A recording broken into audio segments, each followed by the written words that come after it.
નમસ્તે ખેડૂત મિત્રો. ખેડૂત માહિતી કેન્દ્ર ચેનલમાં આપનું હાર્દિક સ્વાગત છે. ખેડૂત મિત્રો, આજે આપણે જોવાના છીએ સેટેલાઇટ આધારિત ટોલ સિસ્ટમ. નીતિન ગડકરીએ એક મોટો નિર્ણય લેતા હાલની ટોલ સિસ્ટમ નાબૂદ કરી દેવામાં આવી છે અને તે જગ્યાએ સેટેલાઇટ આધારિત ટોલ સિસ્ટમ લાગુ કરવામાં આવશે. આ સિવાય નીતિન ગડકરીએ કહ્યું કે આ સિસ્ટમ લાગુ કરવા પાછળનો મુખ્ય ઉદ્દેશ્ય ટોલ વસૂલતા વધારાનો અને ટોલ પ્લાઝા પર જે ભીડ થાય છે તેને ઘટાડવાનો છે. એટલા માટે આવનારા દિવસોની અંદર આ સિસ્ટમ લાગુ કરવામાં આવી છે. આ પહેલા ગડકરીએ કહ્યું હતું કે હવે સેટેલાઇટ આધારિત ટોલ કનેક્શન થશે. તમને જેટલી મુસાફરી કરશો તેટલા પૈસા કપાશે. પરંતુ ગુજરાત અને ભારતની અંદર આ નવો કાયદો ક્યારથી અમલમાં આવશે તે સ્પષ્ટ કરવામાં આવી નથી. રાજ્યમાં ફરીવાર માવઠાનું સંકટ. ગુજરાતમાં ઠંડીનો પારો ઊંચો અને નીચો થઈ રહ્યો છે. શુક્રવાર સુધી ગુજરાતમાં હાડ થીજાવી ઠંડી પડી રહી છે, પરંતુ શનિવારથી અચાનક રાજ્યમાં ઠંડીમાં ઘટાડો થયો છે. તો બીજી તરફ વેસ્ટર્ન ડિસ્ટર્બન્સના કારણે વાતાવરણમાં ભેજનું પ્રમાણ વધ્યું છે. હવામાન વિભાગે જણાવ્યું હતું કે રાજ્યમાં ફરી એક વખત માવઠાની આગાહી કરવામાં આવી છે. ઉત્તર ગુજરાત, બનાસકાંઠામાં હળવા વરસાદ રહેશે. સાબરકાંઠા અને અરવલ્લીમાં પણ વરસાદની આગાહી કરવામાં આવી હતી. મોદી સરકારની ગેરંટી નિષ્ફળ. જ્યારે મિત્રો વડાપ્રધાન મોદીએ 2024 સુધીમાં ખેડૂતોની આવક બમણી કરી દેવાનો વાયદો કર્યો હતો, તેમ છતાં વાસ્તવિકતા જુદી છે અને અંદાજિત આવક વચન આપ્યું હતું તેના કરતાં ઘણી ઓછી છે. જેના કારણે ખાસ કરીને કોવિડ પછી દેવાદાર ખેડૂતોની દશા વધી છે. તો મિત્રો, વર્ષ 2024માં પણ રાજ્યમાં ભાજપની સરકાર બની છે. તો રાજ્યના ખેડૂતો દ્વારા માંગણી કરવામાં આવી રહી છે કે ખેડૂતોના 100% દેવા માફ કરવામાં આવે અને પ્રધાનમંત્રી ફસલ વીમા યોજના હેઠળ ખેડૂતોનો વીમો માફ કરવામાં આવે. 2,000ની બદલે 3,000નો હપ્તો. દેશના લાખો કરોડો ખેડૂતો માટે મહત્વના સમાચાર સામે આવ્યા છે.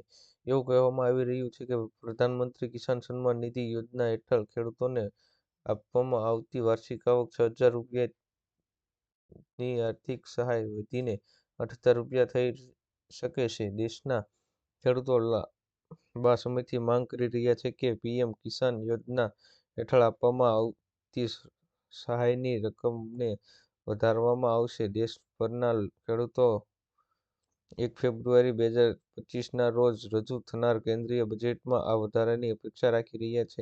એટલે દેશભરના ખેડૂતોને આશા છે કે સરકાર આગામી બજેટમાં આ વધારાની જાહેરાત કરી શકે છે. વાહન ચાલકો ચેતજો. છેલ્લા કેટલાક વર્ષોમાં ગુજરાતમાં ભારે કેન્દ્ર સરકાર જીપીએસ આધારિત ટોલ સિસ્ટમને મંજૂરી આપી છે. હવે જીએનએસએસ દ્વારા ટોલ વસૂલવામાં આવશે, પરંતુ નવી સિસ્ટમમાં જો તમે સહેજ પણ ભૂલ કરશો તો તમારે ડબલ ટોલ ટેક્સ વસૂલવો પડશે. આ ટોલ ટેક્સ વસૂલવા માટે વાહનોમાં જીપીએસ ડિવાઇસ લગાવવામાં આવશે. હાઈવે પર આવેલ ટોલ પ્લાઝા પર આ માટે અલગ લેન બનાવવામાં આવશે. જો કોઈ વાહન જીપીએસ લેનમાં પ્રવેશે છે અને તેની પાસે ઉપકરણ નથી તો તેને બમણો દંડ પણ થઈ શકે છે. સરકારે કર્યા નવા નિયમ લાગુ.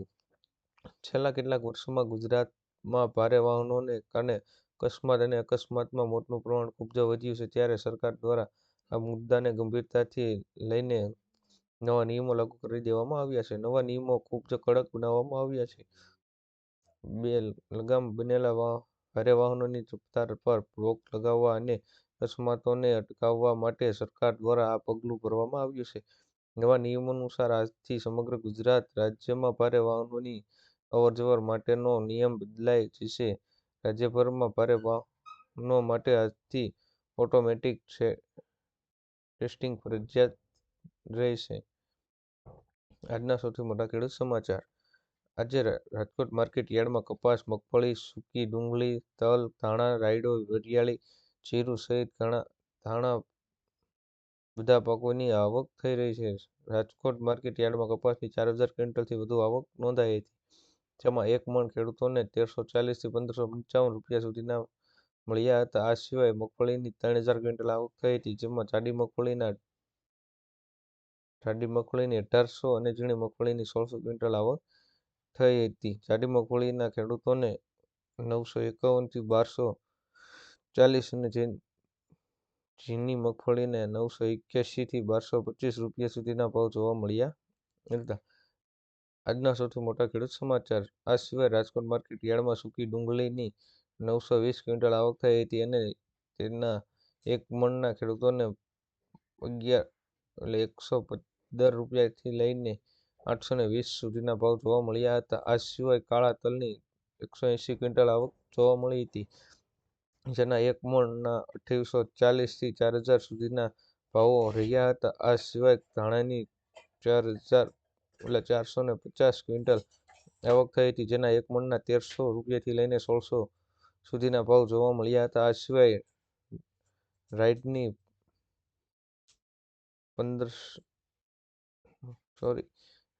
150 ક્વિન્ટલ આવક થઈ હતી, જેના એક મણના 1035 થી 1160 સુધીના ભાવ રહ્યા હતા. તેમજ વરિયાળીના 1020 થી 1308 સુધીના ભાવ બોલાયા હતા. સ્ત્રીઓ માટે નવી યોજના, માતૃશક્તિ યોજના. આ યોજના હેઠળ ગર્ભવતી મહિલા તેમના દૂધ પીવડાવવાની માતાઓને 1000 દિવસ સુધી નેશનલની ભરપૂર ખોરાક આપવામાં આવશે, જેની અંદર કઠોળ, ખાદ્યતેલ તેમજ તુવેર દાળ અને જો જરૂર પડે તો કેલ્શિયમની ગોળી પણ આપવામાં આવશે. આ યોજના હેઠળ ગર્ભવતી મહિલાઓને 370 દિવસ સુધી અને દૂધ પીવડાવવાની માતાઓને 730 દિવસ એટલે કે 2 વર્ષ સુધી પૌષ્ટિક આહાર આપવામાં આવશે. આ કુલ 3 વર્ષ સુધી લાભાર્થીને સહાય આપવામાં આવશે.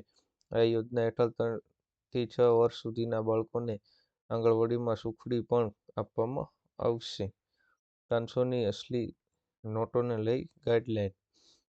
નાણાં વિભાગના રિપોર્ટ મુજબ અત્યારે માર્કેટમાં ખૂબ જ મોટા પ્રમાણમાં 500ની નકલી નોટોનો કાંડ બહાર આવ્યો છે. નકલી નોટો અને અસલી નોટોની સાવચેતી ઓળખાય માટે આરબીઆઈએ 500ની અસલી નોટોની ગાઈડલાઈન જાહેર કરી છે. આરબીઆઈ અનુસાર 500ની નોટોની સાઇઝ 66x150 મીમી અને કિંમત દેવનાગરી લિપિમાં છે.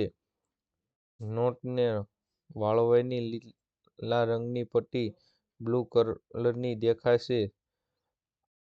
નોટની જમણી બાજુ લીલાની બ્લુ રંગમાં બદલાતા કલરમાં 500 ચિહ્ન જોવા મળશે. ખેડૂત મિત્રો, આવનો વિડીયો જોવા માટે અમારી ચેનલ ખેડૂત માહિતી કેન્દ્ર ચેનલને સબસ્ક્રાઇબ કરો, શેર કરો, લાઇક કરો કે આપ સુધી મારા આવનો વિડીયો પહોંચતા રહે.